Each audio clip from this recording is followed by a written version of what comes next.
আসসালামু আলাইকুম। সারাদিনের সংবাদে সবাইকে স্বাগত। এয়ার অ্যাম্বুলেন্সে ত্রুটি থাকায় শুক্রবার লন্ডনে নেওয়া সম্ভব হয়নি বিএনপি চেয়ারপারসন খালেদা জিয়াকে। এখন তার শারীরিক অবস্থার সর্বশেষ মূল্যায়নের ওপর নির্ভর করছে লন্ডন নেওয়ার সিদ্ধান্ত। বিএনপি মিডিয়া সূত্র জানিয়েছে, শনিবার রাতেই মেডিকেল বোর্ড এ বিষয়ে সিদ্ধান্ত দেবে। জার্মানি থেকে নতুন এয়ার অ্যাম্বুলেন্স আনার প্রস্তুতিও চলছে। আপাতত তাকে নিবিড় পর্যবেক্ষণে রেখে চিকিৎসা দেওয়া হচ্ছে। বিএনপি চেয়ারপারসন খালেদা জিয়াকে লন্ডনে নেওয়ার প্রস্তুতি কাতারের রয়্যাল এয়ার অ্যাম্বুলেন্স ইতোমধ্যে সম্পন্ন করেছে। মেডিকেল বোর্ড অনুমতি দিলেই অ্যাম্বুলেন্স ঢাকায় আসবে বলে জানিয়েছেন উপদেষ্টা এনামুল হক চৌধুরী। জার্মানি থেকেও অত্যাধুনিক এয়ার অ্যাম্বুলেন্স ব্যবস্থা করছে কাতার কর্তৃপক্ষ। তবে চিকিৎসকদের মতে খালেদা জিয়া এখনো উড়োজাহাজে ভ্রমণের মতো অবস্থায় পৌঁছাননি, তাই সিদ্ধান্ত বিলম্ব হচ্ছে। এবারকার হাসপাতালে তাকে নিবিড় পর্যবেক্ষণে রাখা হয়েছে এবং প্রতিদিন মেডিকেল বোর্ড তার অবস্থা পর্যালোচনা করছে। দেশে পেঁয়াজের পর্যাপ্ত মজুদ থাকা সত্ত্বেও গত 2 দিনে কেজিতে 30 থেকে 40 টাকা পর্যন্ত দাম বেড়েছে।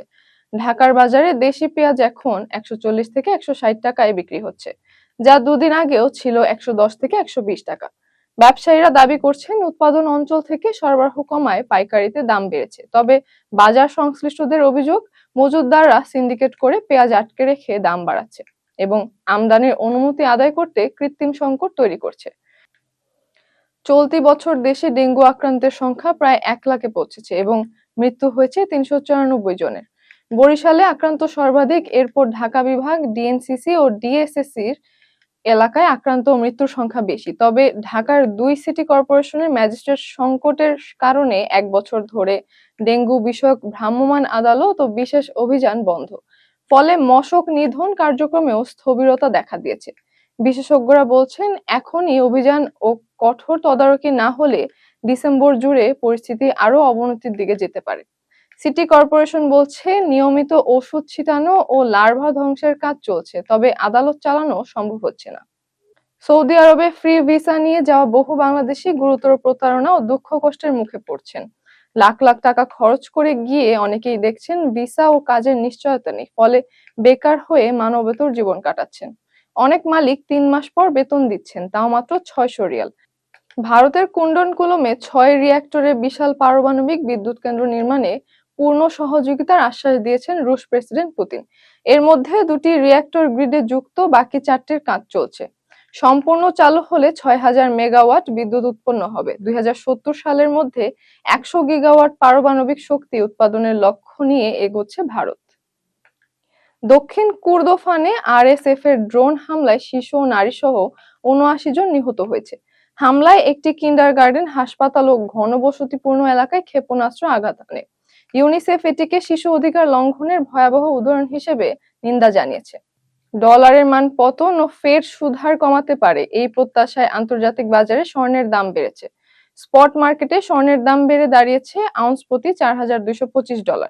রূপার দামও 1.9% বৃদ্ধি পেয়ে $58 পৌঁছেছে। শ্রম বাজার দুর্বল হওয়ায় ফেড আগামী বৈঠকে 25 বেসিস পয়েন্ট সুদহার কমাতে পারে বলে ধারণা। বোলদাক চামান সীমান্তে 2 দেশের সেনাদের মধ্যে মধ্যরাতে তীব্র গোলাগুলির ঘটনা ঘটে। পাকিস্তান দাবি করছে আফগান সেনারা প্রথমে হামলা চালায়, আর আফগানিস্তান বলছে পাকিস্তান আগে গুলি চালায়। 2 দেশ সম্প্রতি সৌদিতে শান্তি আলোচনায় বসলেও কোনো অগ্রগতি হয়নি। গত অক্টোবরে বড় সংঘর্ষের পর আবারও উত্তেজনা বাড়ল 2 দেশে।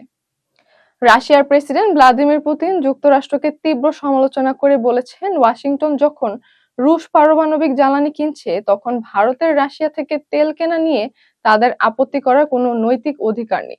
2 দিনের সফরে ভারতে গিয়ে তিনি মোদির উষ্ণ অভ্যর্থনা পান। পুতিন বলেন, ভারত রাশিয়া জ্বালানি সহযোগিতা রাজনৈতিক অস্থিরতা বা ইউক্রেন যুদ্ধের প্রভাবমুক্ত। সাম্প্রতিক বছরগুলোতে ভারতের রুশ তেল আমদানি 2.5% থেকে বেড়ে 36% হয়েছে, যদিও মার্কিন শুল্ক ও নিষেধাজ্ঞার কারণে কিছু রিফাইনারি আমদানি কমাতে শুরু করেছে। এতক্ষণ সাথে থাকার জন্য ধন্যবাদ।